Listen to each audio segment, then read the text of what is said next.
Hi, everyone. My name is Georgette Truen. I am with my co-host, Miss Stacey, and we have a special guest, Tiffany Smith, and of course, Mr. Davis. This is a special show exposing child predators, um, and Stacey and Tiffany wanted to share this with us, and Attorney Davis agreed to be on the show. So, thank you, Attorney Davis. Welcome to the show. And he's silent. Okay. Well, thank you, Miss G. Attorney Davis, welcome to the show. I can't hear you. Oh my God. Oh my goodness. I'm not gonna. Should I repeat everything I just said? But welcome to the show, Attorney Davis. Welcome to the show. No, you still can't hear me. No. Okay. Jesus. Davis, can you hear us?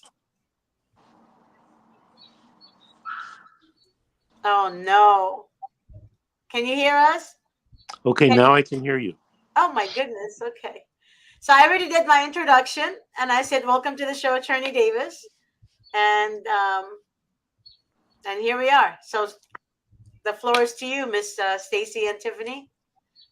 Well, Miss G, tonight, Tiffany and we have a special relationship in how we met each other. Um, and we both have circumstances in common. So my claim to fame on the show has always been that my ex-spouse is an attorney, and he formerly worked for Child Protective Services. I filed for divorce in 2013 because my children disclosed sexual abuse. And I'm a medical provider, and in my opinion, the evidence is overwhelming that my children were indeed sexually abused by their father. But because he worked for Child Protective Services, the same agency he worked for kept maintaining investigations of the alleged child abuse. And they kept on getting unfounded, in my opinion, without reason. So I kept wondering why this was happening. And for years, I kept wondering why this was happening until a case came forward about Nicholas D'Angelo. And the reason that we can say Nicholas D'Angelo's name is because he did, in fact, plead guilty to, I believe, 11 felony charges of rape. One of his victims was a 16-year-old child in DSS custody, and he also was an attorney for Child Protective Services. He only did 4 months for 11 felony counts of rape, including a 16-year-old child that was in DSS custody while he was working for CPS. And Tiffany has experience with my ex-spouse and some additional stories from her firsthand knowledge and witness accounting of even another attorney working for the same CPS agency, allegedly sex trafficking children through their position with Niagara County CPS. And in fact, when Tiffany and I met, I was involved in helping her to get custody of her children back to undo the injustices my ex-husband was involved with in her case. Wow. Tiffany? Stacey's ex-husband was actually my attorney. I have a long history in the family courts. I have a total of 7 children. 3 of my children, my rights were terminated in a neighboring county. Most of my family court history is domestic violence. I was in a very long-term domestic violence marriage. I kept going back. And not having the support system. I mean, there's a million excuses why domestic violence victims, survivors go back to their abusers, but I was one of them. I was one of the statistics, and I had lost 3 kids. But here in Niagara County, I was my I was pregnant with my daughter, and my 3 boys went off to foster care due to the domestic violence. And at this point, I was done. I had managed to kind of free myself from my abuser. I learned how to drive. I got my license, got a decent job, was doing very well for myself. But unfortunately, it was like, no matter how far I broke away from my ex and got myself on my feet, my own apartment, I was no longer like homeless. I was, and I was doing court mandates, I was doing counseling, I was doing everything, but nothing was happening. And suddenly, Stacey's ex-husband was my attorney. Nicholas D'Angelo was my ex's attorney. Um, Wow.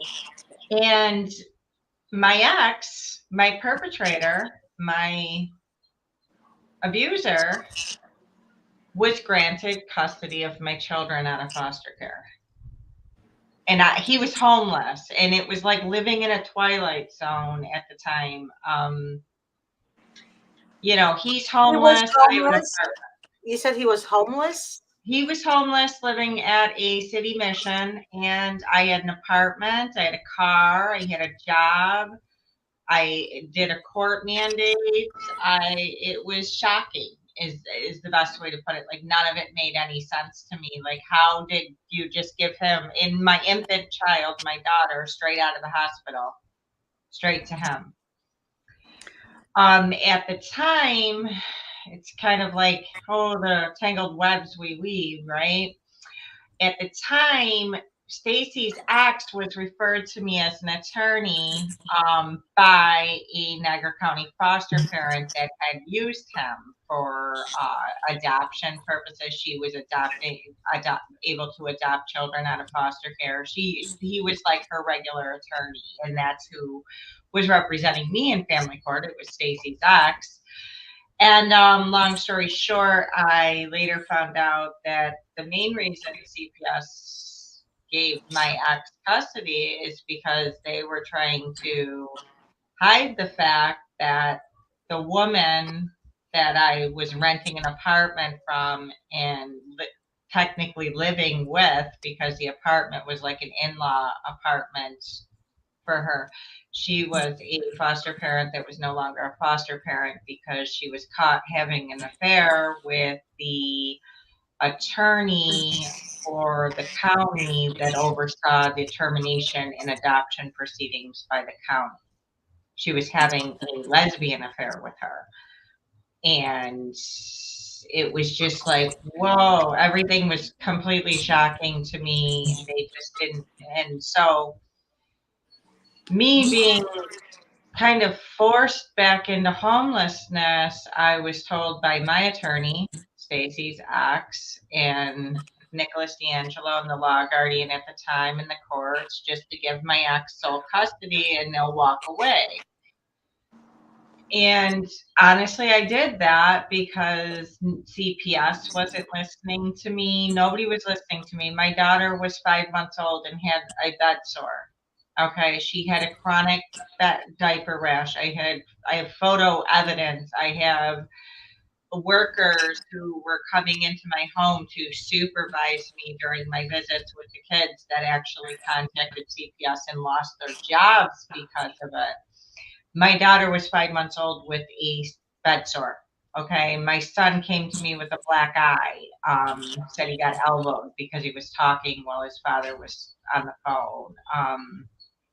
I had my son's school, only one of my children were in school at the time, called me and started questioning me about Dad's behaviors because he had gone to school scared about something he saw the day before. And I was like, nobody's listening. CPS isn't listening. Nobody's listening. He's a drug addict. He's an abuser. He's this, he's neglectful. He don't want those kids. He wants me. Tiffany, if I can just help with your story, how old was your ex when he met you? I think I did the math one time. It was like 45, I think it was. I know I was 16, almost 17.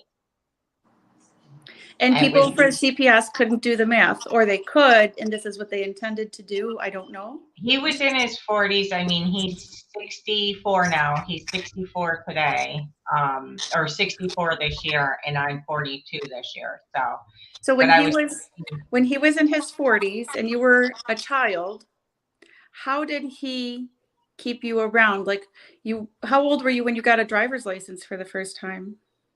oh, it was 2016. So I was in my 30s. I was pregnant with Angela when I finally got my driver's license. And when you, Yeah, and I know that these are sensitive details, but this is all how he kept you. When you were pregnant, were you allowed to have lunch money?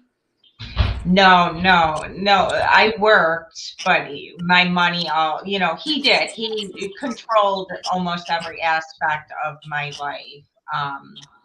When I did try to have like friendships or anything like that, they would be like friendships that he created for me, if that makes sense.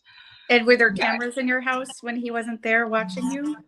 That was a more recent toward the end. That started in 2019. Once I gave him sole custody and came home, that's when I started being monitored more closely by him. And that he told me in 2018, the courts were like, sign over sole custody, will go away. My kids were severely neglected and abused, in my opinion, and not CPS didn't see that. And this was sign over custody to the guy that's in his 40s who got you when you were 16, right?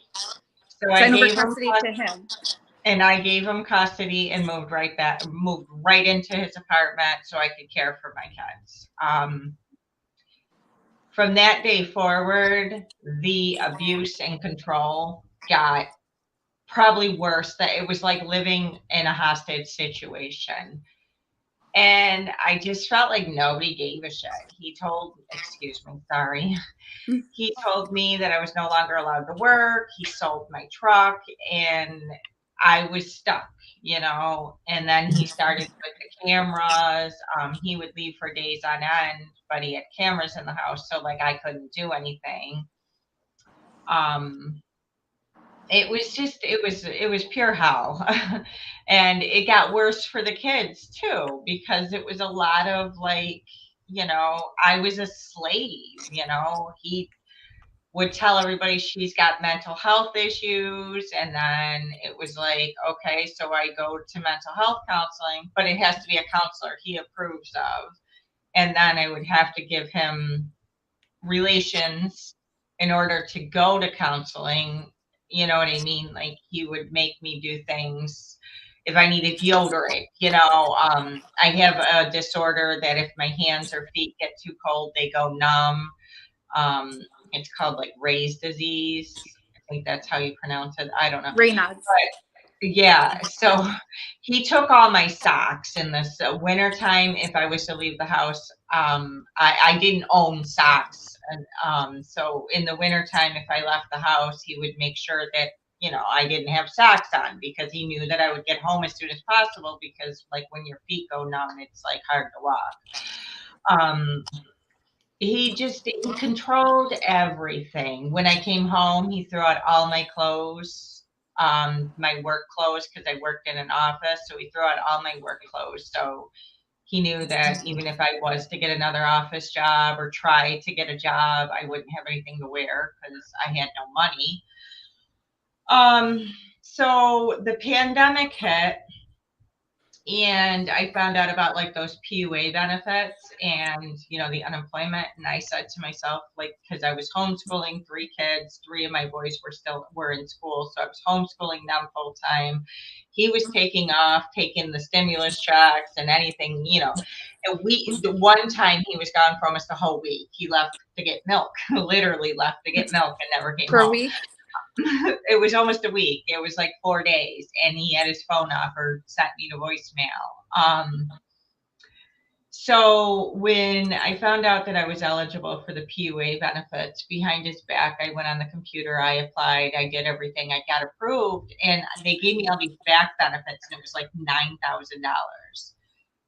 And I set up one of those Cash App accounts, and I took it and I bought myself the first vehicle I could find. And I just, things started getting worse because I was like, F you, went to family court, filed for a custody petition to modify the custody arrangement.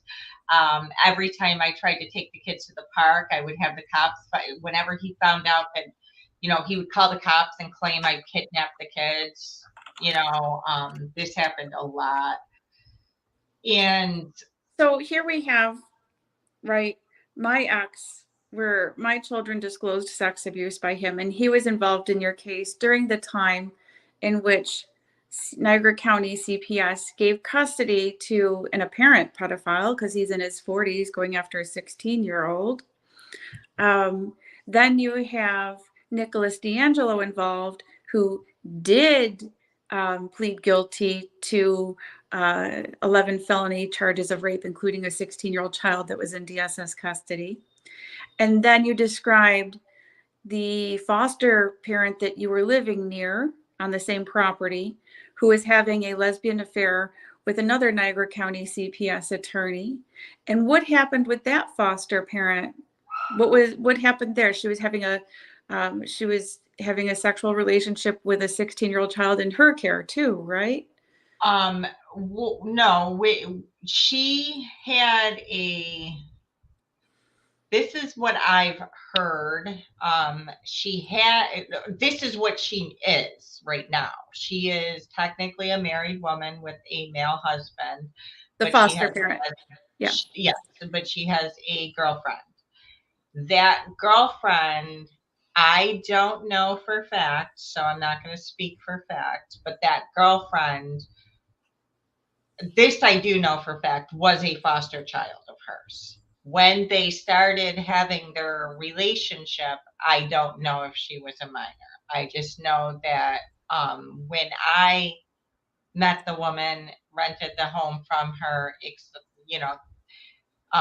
the girlfriend, the lesbian girlfriend, ex-foster child of hers, was in her early 20s.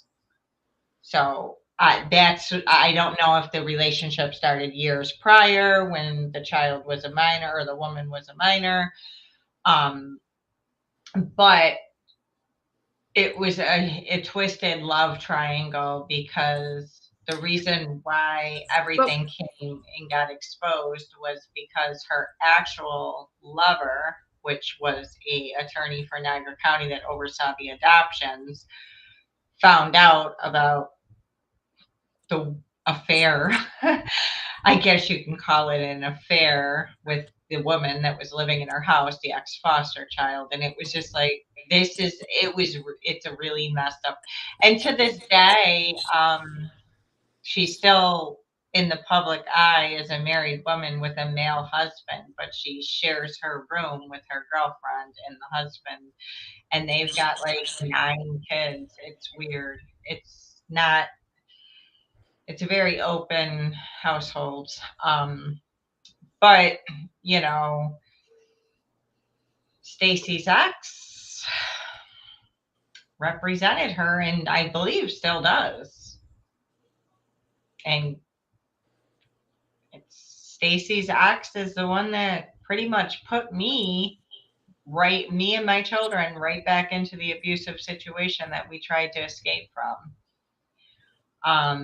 At the end of the day, I ended up having to fire Stacey's ex-husband, or he actually agreed to withdraw from the case, because I went to his office when it was brought to my attention what was really going on. I went to his office and I questioned his morals, and I was like, you represented her and got her off of those CPS charges and this and that. And he just looked at me like I wasn't supposed to know any of this weird love triangle.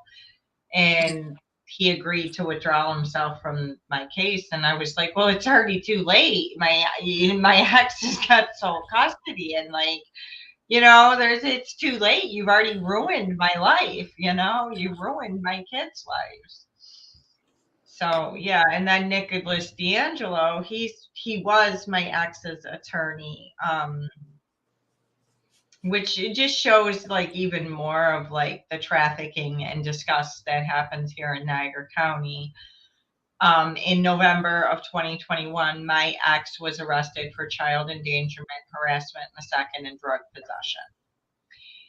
And he went to court for what they call the arraignment with Nicholas D'Angelo in tow. It was my child that called 911. It was a huge argument that happened in our home, and my child had called 911 and videotaped that, and the cops ended up arresting him for it. And he went in front of the judge for arraignment. Now, this is child endangerment, drug possession, and harassment in the second. And the judge OR'd him and did not give me or my children a restraining order.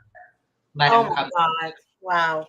Wait a minute. So he was arrested for the charges for literally for what you said already in court to begin with. He was already he got arrested for it later Yep. on, correct? So Yep. was that a year later or 2 years later? It was in 2021. He was officially charged in 2021 for an incident that happened. It was November of 2021. So Nicholas D'Angelo told my ex, hey, you're going to need to file for divorce. This woman's going to ruin you. Let's get this divorce started. So my ex turned around and filed for divorce. I go in front of the judge for the divorce. Now, my ex has child endangerment charges. There's video evidence of his charges because it was video recorded. I go in front of the original judge. My ex is being charged with child endangerment, harassment in the second, as well as drug possession. And the original judge on the divorce matter, this is going to blow your mind, was going to sign an order that is of February 1st of 2022, which would have gave me 60 days to find a place to live. I was to leave the home. You got to follow this. I was to leave the home, but I am to return to the home to get the kids up and dressed for school every morning, off to school, be on call because my daughter wasn't in school yet. She wasn't of school age. I was to be on call for him in case he couldn't take care of my daughter for the day. And I was to return to the home after school to get the kids off the bus, do their homework, get them showered and in bed for the night, and then leave again. I was also to be on call for the weekends for when he couldn't take care of the kids. Yes. Okay, so this proves more and more that my theory is right when it comes to this is a man's world and the abuser's world. I got an attorney from Buffalo Legal Aid who was absolutely a powerhouse. And she says, I just remember her calling me when the judge was going to order this. She goes, this is a fucking show. She was like, no, absolutely not. She petitioned the courts. Okay, before you finish that part, the court originally gave him the kids being homeless, but yet you have to leave your home. Okay, you have to leave your home and go every morning to get the kids ready for school, and you are to leave the home, but yet the kids were with him when he was homeless. It's like being on-call maid. Exactly. And I was going to be a slave, So basically the court is making you suffer for his abuse. Yes. Yeah. And it's so horrific because, you know, when I talked with Tiffany and she shared it before, so I hope she doesn't mind me bringing this up. It was so the torture Tiffany went through was so bad that if she wanted deodorant, her ex would. I would have to give him sex for. And she wanted deodorant. And you know, it's just, and I lived like that because it was like if I didn't, I would lose my kids, and then my kids would be forced to be taken care of by him, which was impossible. He just didn't take care of them. You know, Right. my daughter had a bed sore, for Christ's sake, at 5 months old, and I had CPS telling me this is fairly common. I had raised or diapered and taken care of plenty of children in my lifetime, and not a single one of them has ever had a bed sore. I'm not used to, you know, it was, I couldn't just say, you know, F it, you know, this is I knew it was a disgusting way to live, but my kids needed me. Right. So And I lived. people don't understand. They actually did a study on this, that abused women, they tend to stay with the abuser because they are trauma bonded, meaning they're protecting their kids if they have any children, but they're also trauma bonded by that abuser. And it's like, because the abuser would be like abusing you, and then 2 days of honeymoon stage, and then abuse you again, and then the whole entire time you're thinking he's going to change. A better outcome will be, you know, he's going to make a difference, but in reality he's not going to change. Am I, And Stacey, you know what I'm talking about? And the reality is our Yeah. entire relationship was like that. Right. But once he got that sole custody of the kids, it was no longer like that. He Right. was just an outright a-hole, like beyond abusive, beyond controlling. He had me right where he needed me to be. You know, like he just controlled every aspect of my thoughts, everything. Mhm. Yep. And that's basically, well, Jamie Lee said it perfectly: narcissistic, demonic, sociopathic freaks. I mean, that's what that's what Jamie Lee said. Couldn't say it better myself, Jamie. But it's exactly what you're dealing with, and most of you guys understand out there that's watching the show. I asked an attorney one time, why is there like, why is it that the court always sides with the abuser?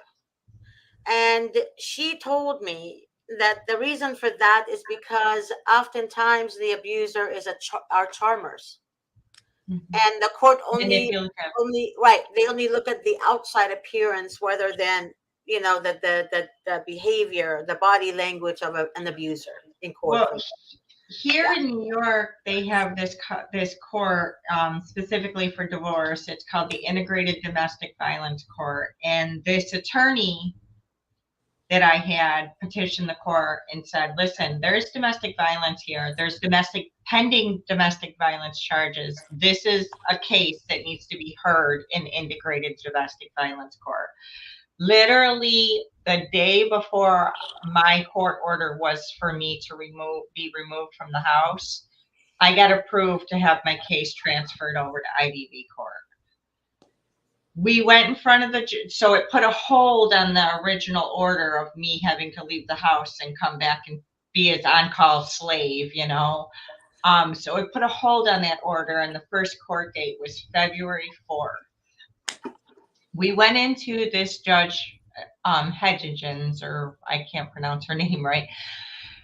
And she literally, within 10 minutes of looking over the case, she was like, full order protection, stay away order protection. You have 1 hour to go back to that house, get what you need, and get out.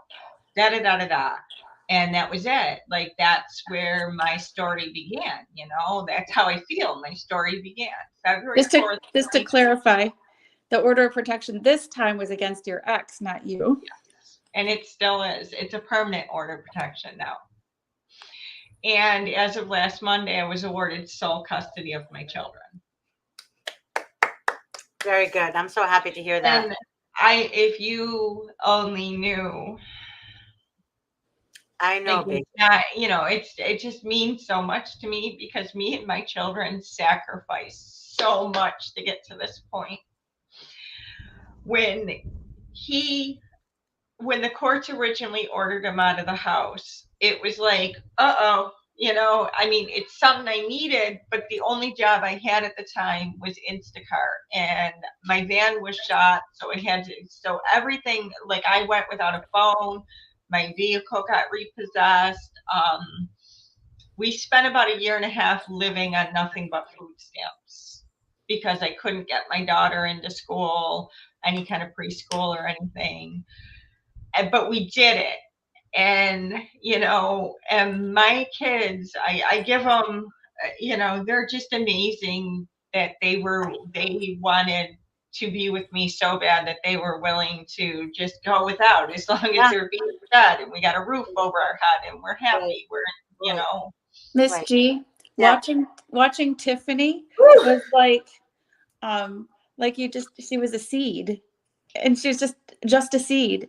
And like when he was out of the house, it was like that seed was getting water and all of a sudden growing. Yep. There was such a change in Tiffany from when I first met her, because everything was suppressed. Everything, all of her latent potential was suppressed. And she didn't even really know who she was or what she was capable of. And already she is an accomplished woman, because what are you doing with school? I have an associate's in accounting. I graduated in October. I am working on my bachelor's in business. I'm a licensed certified bookkeeper, and hopefully going to get this scholarship so I can become a victims advocate. And not only was Tiffany a seed, and when he went away, everything And I'm on Honor Society. blossomed. I graduated with Yes, honors. like we're talking 4.0 student here. Her kids, same thing. Her kids flourished with her at home with them, and this toxicity out of the house. They still are flourishing. My son, he's only in the 4th grade, but he is in the running for the Elementary Honor Society. Got Leader of the Month. They just keep flourishing. They keep doing amazing. I'm actually extremely proud of them. My daughter now is in the 1st grade, and she's, I'm just, she developed, she was taken from me at birth, and for the first 6 months of her life, he played her like a carrot to me. He barely sent her on a visit. So when I gave him sole custody and was able to take care of her, we bonded really fast. And she's 6 now, and she tells everybody I'm her best friend. But she's just watching my children, and now that I'm officially divorced, free woman. You're happily divorced. I like that part. You're happily Happily divorced. divorced. We're gonna have a party this year. Yes, we have to have your party. Yes. Yeah. Yes, exactly. That's what every domestic violence woman should do after a divorce, is a party. And Because did you guys ironically hear about enough, this? No, wait. I wanna bring something up to all of you guys out there. Have you guys heard of um the men's club? It's all over the United States. So what it is, they have this men's club. It started in LA County. It started in a fire department. A firefighter started this, and other places. Whatever the main founder is. Um, and what they do, they help men avoid paying child support and alimony. So what they do, they coach men on what to do. So, for example, a man would create a domestic violence, then he will call the police and tell the police that you hit him, that you punched him, that's and the he stuff was my ex would protecting try to do. himself. Yep. Right. And then all of a sudden the police shows up, and then the police automatically arrest the woman. So basically they have this club out there, and I'm not joking you. If you guys look under the freeway or around the freeway area, you're going to see signs, and it will give you like a phone number to call for men's rights. Some call it men's rights, some places they call it men's club, other places they call it something else, but it pertains to a guy, a father that wants to avoid alimony and child support. And they literally, the court sides with the men. A lot of people think the court sides with the woman. It's not true. Women are not considered mothers anymore in court. No. Women are considered the abusers, always. That's all I'm saying. I mean, it does happen. It does happen, and everybody needs to be aware of that. So go ahead, Tiffany. Well, I was just saying, ironically enough, he has supervised access to the kids. He's had it since February of 2022. He's yet to utilize it. At one point, we were allowing some sort of video, I guess you'd call it video access to the kids. Immediately, it became me. He needed to speak with me. This is like Niagara County for you. The order of protection had my birth date wrong. One day he was speaking with the kids, and then it ended up directed at me, and then he started calling me, and in text messages and on social media messages was pretty much in explicit detail explaining to me how he was going to get a hold of me and rape me. I called the police, and because the order of protection had my birth date wrong, they couldn't enforce it until I went back to court. And then by then, everybody was like, "Oh well, it's over now." Okay, so we don't know where Attorney Davis is, and now Stacey is gone. That's I'm lovely. here, Miss G. I'm here. I'm not leaving you guys. Okay. I'm there's here Mr. if you Davis. have He's back. questions. I'm here if you have questions. Can you hear me?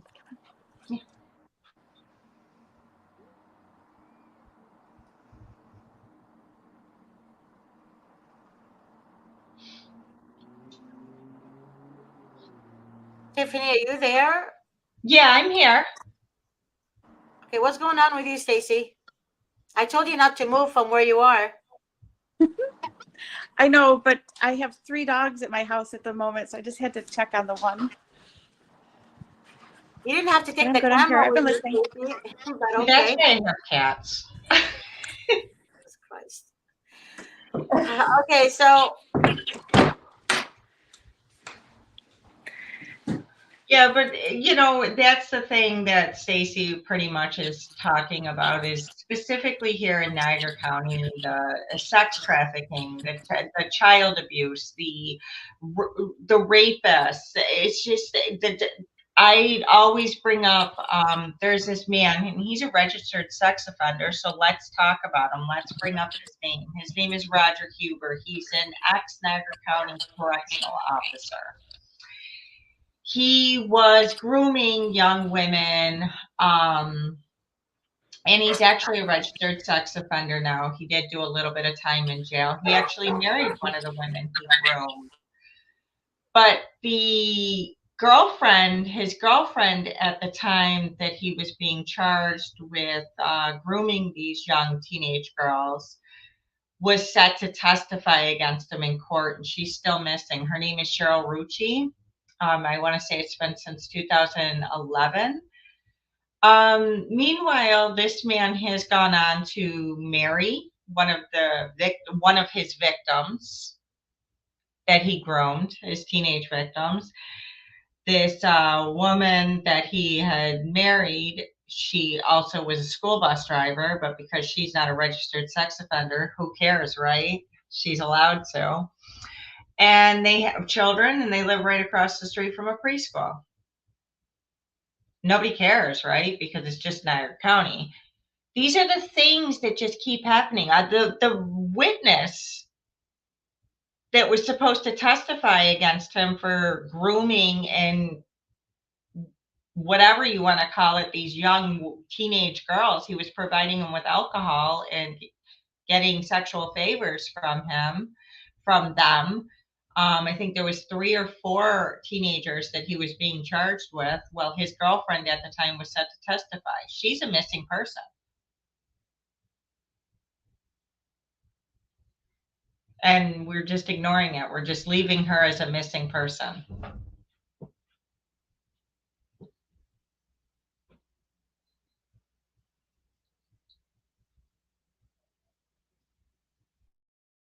G, I think you're on mute. I can't hear you.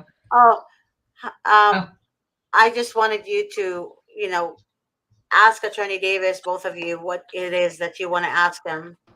He's in the backstage. He's in backstage, and he's willing to answer your questions. Well, just one thing real quick, Tiffany, too, I don't think that came out. So when you went to my ex's office to confront him about his ethics, wasn't it your knowledge that he was doing adoptions to that foster parent, even though she wasn't allowed to be a foster parent anymore? He was working on something with her. There was a foster parent child of hers that had aged out, and the foster parents were going to adopt the child or whatever you want to call it, because for legal purposes was going to become her legal parents through adoption. So she wasn't allowed to be a foster parent anymore because of some things that were discovered. And then he was still doing adoptions to her. Yeah, it was just the one child, and like I said, I literally confronted him on his ethics and his morals because he'd already told me he was a single father. I already learned a little bit about him. I didn't know Stacey at the time at all or anything about her. So I know he was working on that, and that was like the last communication or anything that I've had with your ex, except for that one time when I saw him over at the Niagara Produce. I was like, he just looks like he's up to no good here. So, is there anything you want to ask Mr. Davis in all of this? Like, what are your plans or goals or anything that you maybe want to ask him about?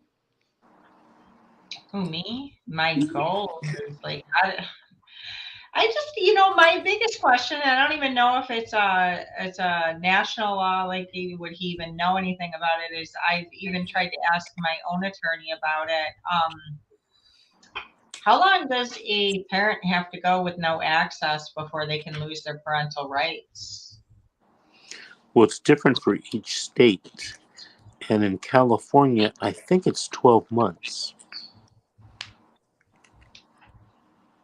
I wonder, I should look into New York State, because I just feel like at this point, like with the divorce decree, my ex still has access to the kids' medical records, still has access to their schooling.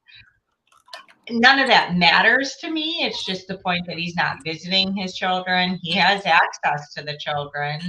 He has supervised access. He has yet to sign up for it. And he's not doing anything that the court asked. They asked him to do a drug follicle test, or hair follicle test, or whatever, parenting classes. Wait a minute. Did you say your ex was convicted of some felonies? Oh, he was convicted. Hold on.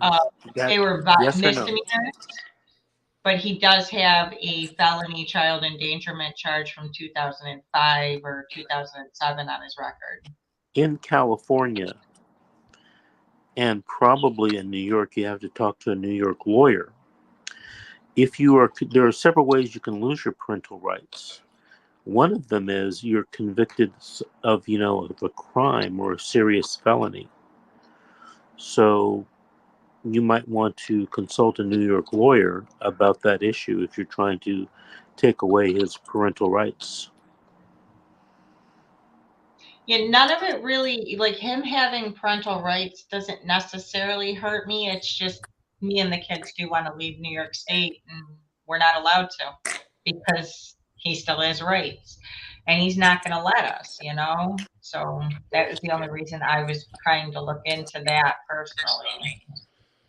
Well, in California, and I believe in New York as well, you can move. You just have to make the right type of motion in the family law court to get the judge to grant what's called a move-away order. So don't think that you can't move just because he has rights. That's not accurate. At least it's not accurate in California. I have to look into that, because we don't want to stay here. I specifically Niagara County, definitely out of Niagara County. Me and Stacey are both taking civil service exams and everything just to prove that they don't want us in Niagara County. They don't want us here. Okay, Mr. Davis. So my ex was an attorney for CPS. My kids disclosed sex abuse. Tiffany is a witness also to some malfeasance with his position working for CPS. Then we have the other gentleman who pled guilty to 11 felony charges of rape, including a 16-year-old child in DSS custody. And then we have the third attorney who was an attorney for terminations and was bringing children into her lesbian relationship with a foster parent who ended up possibly sexually abusing the foster children. So in terms of federal laws and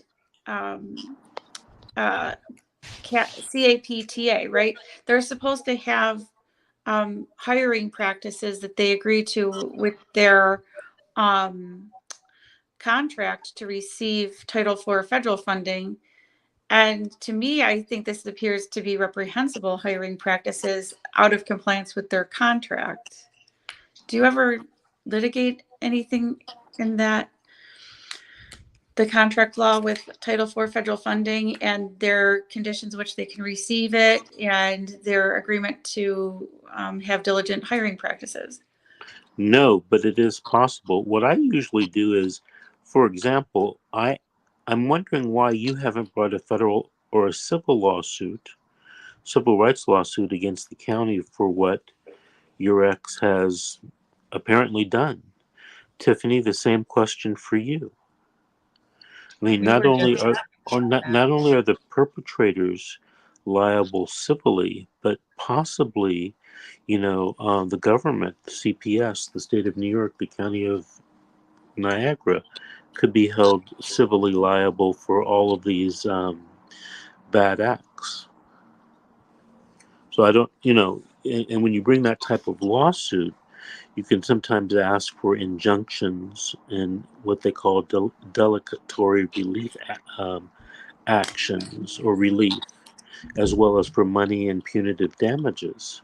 So if you have a case where somebody has been sexually abused, I mean, that victim, that family should be suing the perpetrator, period, end of story. And in addition, Mr. Davis, just so you know, Niagara County CPS still maintains investigations of my ex's child abuse and maltreatment. And my twins right now have missed 44 days for one, 31 days for the other, and then both of them have 33 days tardy in addition to that. And Niagara County CPS keeps unfounding this. And the father did have 4 other indications from a CPS agency in a different county. That's the only time he's ever had founded reports is through another county. Every time Niagara County CPS maintains investigations of their own former employee, they unfound him. Well, sounds like somebody needs to bring a lawsuit. Mhm. So I was thinking of trying to get, and I've still been working on this, trying to get a temporary restraining order that Niagara County CPS is not allowed to maintain investigations anymore, because I've filed ethics complaints with the county, all sorts of complaints to try and get them off, and they refuse. Right. The only thing that they'll be affected by is probably a federal judge. I agree, because I've tried, I know. And I kind of feel like Tiffany's story adds credibility to my story adds credibility to hers. Exactly. It was And they file one lawsuit, or they should do it separately, Davis. well, It ironically enough, this Wait, is where Tiffany, me and Stacey have Tiffany, similar. wait, baby, please. Go ahead. Davis, can they file a one lawsuit since it's connected together? They probably could. I don't know if I would recommend it, but what they're alleging, if we assume that their stories are accurate, I have no reason to believe they're not, but assuming that they're accurate, the federal government passed a law called RICO, and it's a racketeering statute that was originally brought to control organized crime. But I was going to say funny, but it's not funny. I've heard a lot of people talk about that the corruption in CPS organizations is basically organized crime. Hmm. You have a practice and pattern of not telling the truth, about stretching the truth, about hiding evidence. That's all criminal activity. Hmm. And in a lot of people's opinion, sometimes uh, people should consider suing CPS under RICO. Now, I have heard, unfortunately, someone did try to sue under RICO, but the judge threw it out because I think it was ruled that RICO was not um, passed to control corrupt governments, only organized crime, which was kind of, you left you scratching your head because sometimes the organized crime is in the government, and that's the whole point of RICO. But But isn't it? but definitely, I can tell you something right now, Stacey, Tiffany. Nothing is going to change in your county until someone files the right federal lawsuit and wins. Period. End of story. But Mr. isn't So Davis, part of? you can keep telling these stories. You can keep telling these stories. Nothing's going to change. I mean, the history is the proof. I mean, all of these things that have happened to you and to others, I'm sure, has anything ever changed? No. And it's not going to change until someone has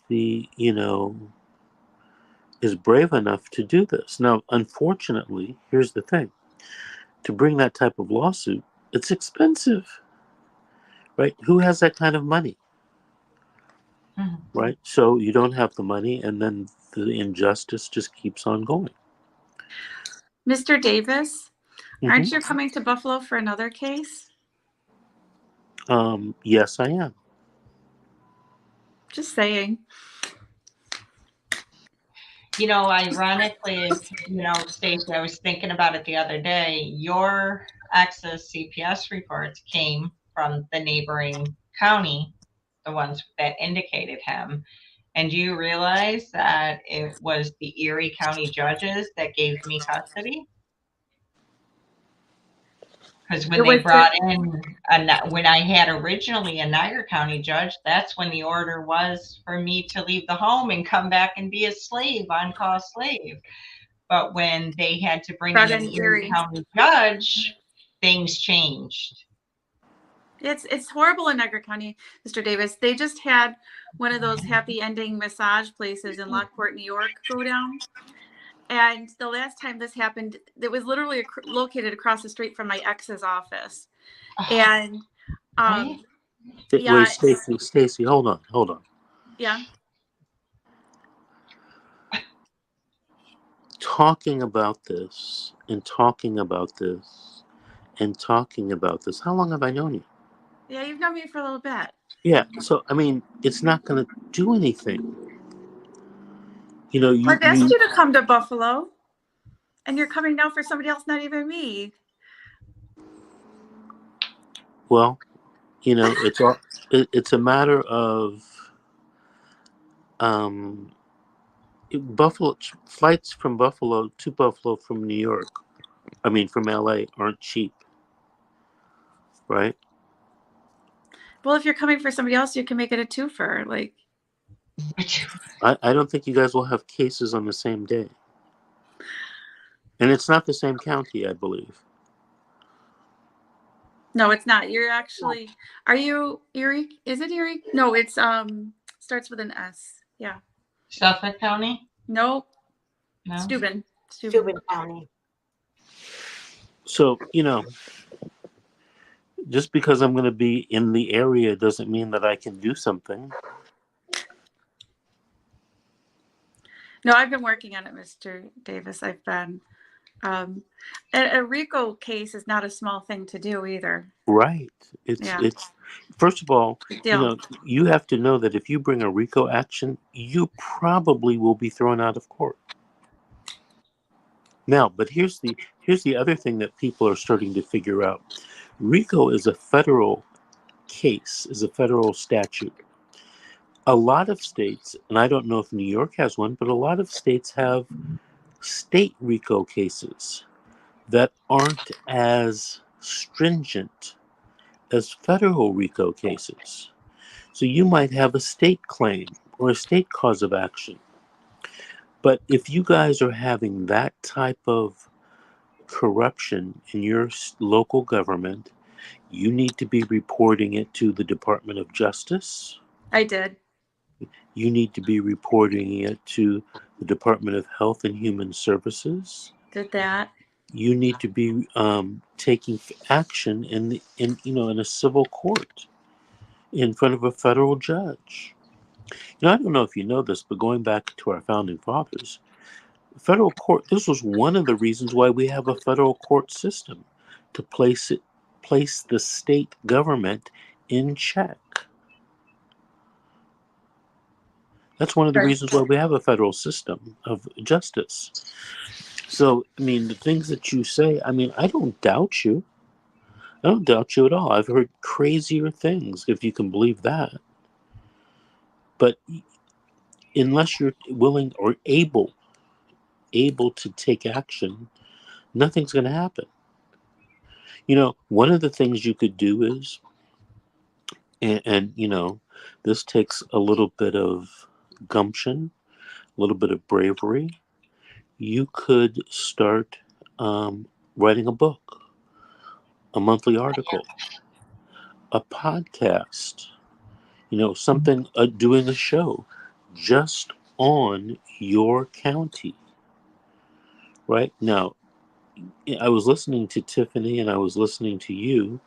Apparently, there have been witnesses that allegedly have quote unquote disappeared, in some of these cases. So, we know that kind of stuff happens. It's happened throughout the history of our country, throughout the history of the human beings. So you got to be brave, brave enough to do something like that. I'm not saying, that you should or shouldn't. I mean, but if you want to effect change, this is what you have to do. You have to get votes. You have to get people behind you. We I do. tell it. I do moderate, or actually, I'm the administrator for Be Loud, Erie, Niagara. So it is for our county, and I do, expose these things as they occur Okay, within well, our how many, county. how many, how many voters do you control? How many votes do you have? I mean, there's 1,000 people that follow the page, but How many people in the county? I don't know how many people are in our county. Well, you can Google it. You can Yeah. Google it right now and find out. All right. Well, I'll do it, but I'm going to go black on the screen then. Don't wonder where I am, but I'll do it real quick. I'm doing it right now. You got it? But you know. 210,880 as of 2022. So Okay, we so have you don't. one You, 200th of the followers. yeah, so you have less than 1%, but Yeah. it's a start. I'm going to tell you something that I witnessed. I personally witnessed this. This was several years ago, maybe right during COVID or right after or something. In California, they had a movement to recall the governor. Okay? I actually talked to one of the guys that was in charge of it. We were at the same radio station at the time. We had different shows, and his show sometimes was right after my show, so he'd come into the studio as I was leaving. The organization they had to get votes was the most spectacular thing that I've ever seen. Now, politically speaking, I wasn't anti-Governor Newsom, but I was just shocked and I admired the organization that the opposition had developed to try to change the law, try to get a new governor. That's what you have to do. You have to be able to control votes.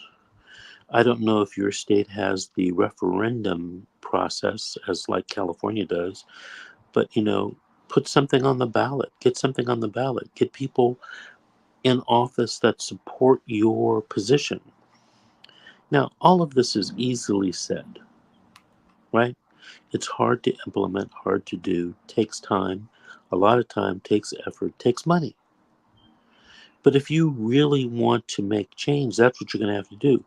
Don't think just going on this platform that we have here and talking about it is going to change anything, because it's not. I've only been doing this 38 years, and and as far as I can see, things are getting worse for parents nationwide. They're not getting better. And you know why? Because nobody wants to unite. And Mhm. I've seen this so many times. What happens is people start wanting to fight CPS, but they end up fighting each other and criticizing each other. They never join together, right? So it's I heard somebody say, human beings are like crabs. If you have a bucket and you put 6 crabs in it, none of them will get out because they keep pulling each other down. If you put one crab in a bucket, he'll get out because there's nobody there to pull him down. Put 6 crabs in, they'll never get out. They'll die in there. So it reminds me of sometimes of all of these CPS advocates. Nobody wants to join together. Nobody wants to help each other. And you know what? CPS and these government agencies, they count on that. They count on the fact that there's human nature. And human nature is you'll talk, you'll never act, and you'll never join forces. It's a divide and conquer, and Right. CPS relies on that. The oldest and easiest strategy in the world. Divide and conquer. And CPS relies on that. That's why they Yeah. divide families and separate Yeah. families. Oh, And that's part of their playbook. Mhm. They take your kids and they tell your sister or your brother, your uncle or your grandmother what a bad person you are. Mhm. Yeah. And them being the gullible person they are, thinking that their government would never lie to them, Mhm. they believe it. And then they're against you. I've seen that happen so many times throughout my career. So many times. Families end up, that were once close, they end up bitter enemies. All because, social workers are dropping little ideas in their head, bribing them with money. Oh, if you take the kid and never let the parents see them, we're going to pay you, $15,000 tax credit, or pay you, $2,000 a month. Human beings are human beings. I just want to make a. I just want to tell Christine Fowler that it's attorneys don't take 65,000 to look at paperwork. Okay, that's truly false. I don't know what type of attorney you've dealt with, but that is completely false. Okay, that's all I gotta say. That's it. Never heard of that. 65,000 to look at paperwork. Well, wow, Mr. Davis, maybe you should charge 65,000 to look at paperwork. Here in New York, though, I will say that when you call an attorney, if it's private attorney, and you say family court, oh, the retainer fees are astronomical because they just know that it's not going to be a court that'll be open and closed and out in 6 months. This is going to be 5, 6 year battle. And speaking for myself, my oldest is 18. It's I've not only safe. been out of family court for 3 years. It's not safe. No, you can't get out. Just one second, Christine. Nobody in our office would quote 65,000 for Attorney Davis to look at paperwork. No one. And I worked with Attorney Davis for a very long time, and I'm telling you right now, no one would ever say something like that. Okay? Okay. move on. What was her name? Christine Fowler? Yep.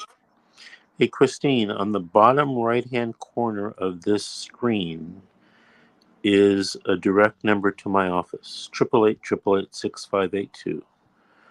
Call the office 24/7 and make an appointment to speak to me directly.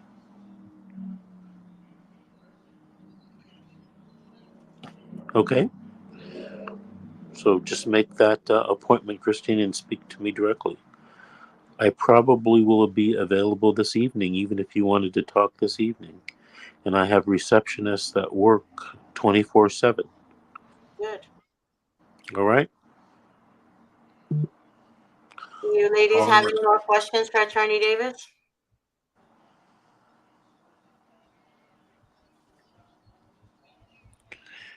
No more questions? Okay. Well, it was nice having you guys, or nice being on your show, this special edition. Thank you for joining us, Attorney Thank you Davis. for joining us. Yes, Hey, thank you. hey, Tiffany and Yes. Stacey, I want to tell you something. I think you should seriously consider writing a book. I started one recently. I can I can help you do that, and I can show you how to get it self-published. I was actually just talking to Stacey about a month ago when I found that I can publish an ebook and sell it on Amazon for free. So I've been working really hard, but my book is mostly just talking about almost like a autobiography of everything that I've been through. And that will be worth something to someone. Hopefully, And another and victim, and survivor. in addition, it will be therapeutic for you. It will be cathartic It's for you to been do it, it's been right? very therapeutic for me actually. And who knows, some movie company or television studio might call you up and say, "Hey, we're interested in doing a production about your book." You know, You that's stay how a tuned up lot the of these movies. co-star. That's how a lot of these movies are made. And if you really want to get it out there, you could start shopping your book around to different publishers or different studios, right? You know, someone asked me recently. I don't know if Mr. I don't know if you know this, but a long time ago, one of my first hosts of one of these shows, it was the first host, as a matter of fact, of CPS The Horror Stories, was a woman named Leslie. Leslie recently contacted me, and she wanted to come back and do a show. But she also reminded me of something that I used to do, and I actually, honestly, had forgotten about it.